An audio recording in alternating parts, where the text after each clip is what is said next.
Hello student, स्वागत है आप सभी का प्रैक्टिस सेट 12। जी हाँ, समान अध्ययन के प्रैक्टिस सेट 12 में आप सभी का स्वागत है। इससे पहले हम लोग 11 सेट्स देख चुके हैं और अगर आप में से किसी ने उन सेट्स को नहीं देखा है तो इसी वीडियो के डिस्क्रिप्शन में सारे वीडियोस का लिंक अवेलेबल है, आप वहां जाकर उन वीडियोस को भी देख सकते हैं।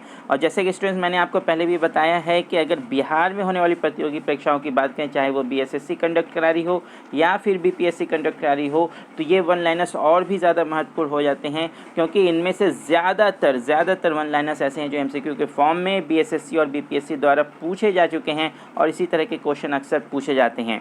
बहुत सारे क्वेश्चंस ऐसे भी हैं जिसे SSC ने पूछा है। बहुत ही इंपॉर्टेंट क्वेश्चन है यहाँ पर आपके लिए, आपके अपने इस यूट्यूब चैनल पर जो बराबर अपलोड किए जा रहे हैं, आप इन्हें ज़रूर देखें और वीडियो को लाइक कर दें, शेयर कर दें और चैनल को भी सब्सक्राइब कर दें ताकि इस तरह की सारी यूज़फुल वीडियोज़ आपको मिलती रहे। तो चलिए शुरू करते हैं, ना आपका ज़्यादा वक्त ना लेते हुए। पहला वन लाइनर आप देख सकते हैं कि संविधान के अनुसार लोकसभा के स्पीकर को सदन के सभी सदस्यों के बहुमत द्वारा प्रस्ताव पारित होने पर पद से हटाया जा सकता है। जी हाँ, लोकसभा के स्पीकर को किस तरह हटा सकते हैं, संविधान में क्या प्रावधान है, तो आप यहाँ पर देखिए कि संविधान के अनुसार लोकसभा के स्पीकर को कैसे हटा सकते हैं, सदन के सभी सदस्यों के बहुमत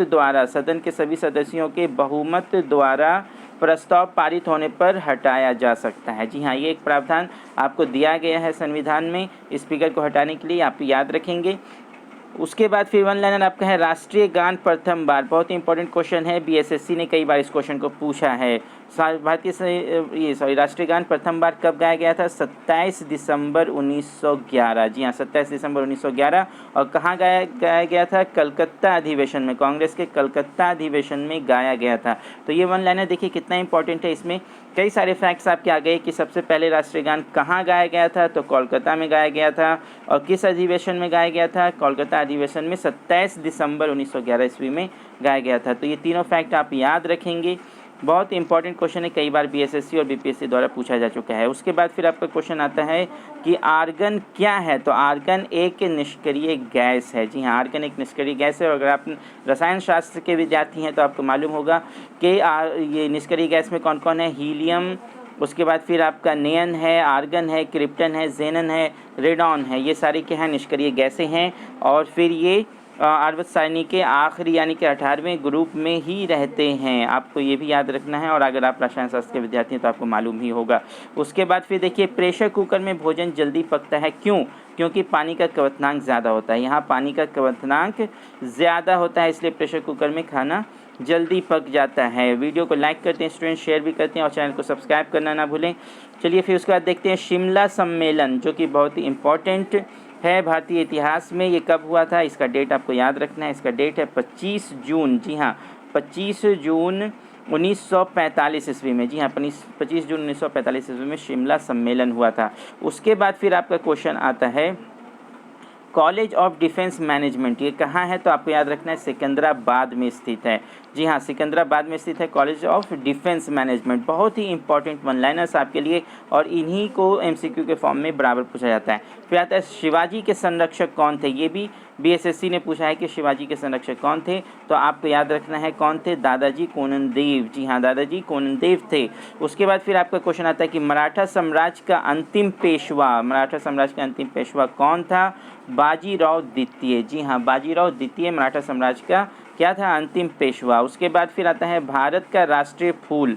जी हाँ, भारत का राष्ट्रीय फूल क्या है, तो आप सभी जान रहे होंगे कि भारत का राष्ट्रीय फूल क्या है? कमल। जी हाँ, कमल क्या है? राष्ट्रीय फूल है। उसके बाद फिर आप नेक्स्ट देखिए कि भारत छोड़ो प्रस्ताव का आलेख मौलाना अबुल कलाम आज़ाद ने बनवाया था। जी हाँ, भारत छोड़ो प्रस्ताव का आलेख जो बनवाया था वो किसने बनाया था? मौलाना अबुल कलाम आज़ाद। और इनके बारे में आप याद रखें कि आज़ाद भारत के पहले ये शिक्षा मंत्री जो रहे, एजुकेशन मिनिस्टर, वो कौन थे? मौलाना अबुल कलाम आज़ाद थे। ये भी आपको याद रखना है। उसके बाद फिर आपका नेक्स्ट क्वेश्चन आता है रॉकेट एवं जेट न्यूटन के तृतीय नियम के सिद्धांत पर कार्य करता है। जी हाँ, थर्ड लॉ ऑफ मोशन जिसे किसने दिया था? न्यूटन ने दिया था। Every action has equal and opposite reaction.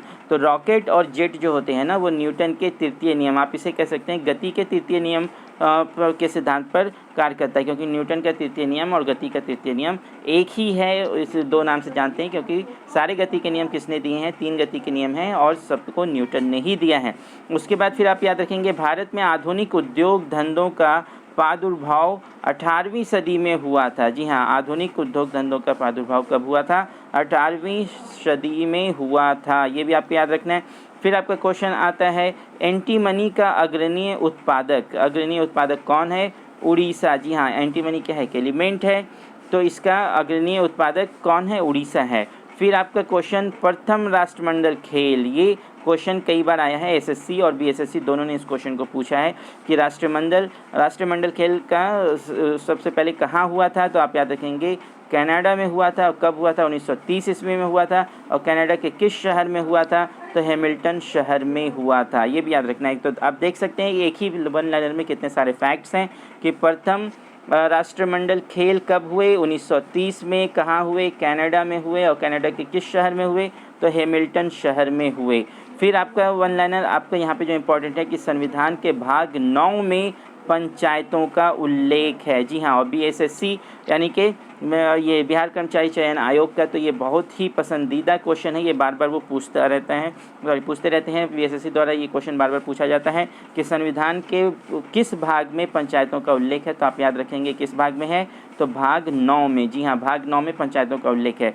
ये सारे one liners question student one liners facts आप कह सकते हैं, बहुत ही ज़्यादा इंपॉर्टेंट है और अक्सर इन्हीं से और ख़ासकर बिहार में होने वाले प्रतियोगी परीक्षाओं में इन्हीं से क्वेश्चंस बनाकर आपके सामने दिए जाते हैं। तो आप इनको बार बार देखते रहें। ये बहुत ही इंपॉर्टेंट वन लाइनर्स हैं जो लगातार आपके अपने चैनल पर अपलोड किए जा रहे हैं। चैनल को सब्सक्राइब भी कर दें, बेल आइकन को प्रेस कर दें ताकि इस तरह की सारी यूज़फुल वीडियो का नोटिफिकेशन आपको मिलता रहे और कोई वीडियो आपसे मिस ना हो और आपकी तैयारी अच्छी तरह हो सके और सफलता भी आपको प्राप्त हो। तो चलिए आज के इस वीडियो में फिर बस इतना ही। फिर मिलेंगे नए वीडियो में नए सेट के साथ। तब तक के लिए धन्यवाद।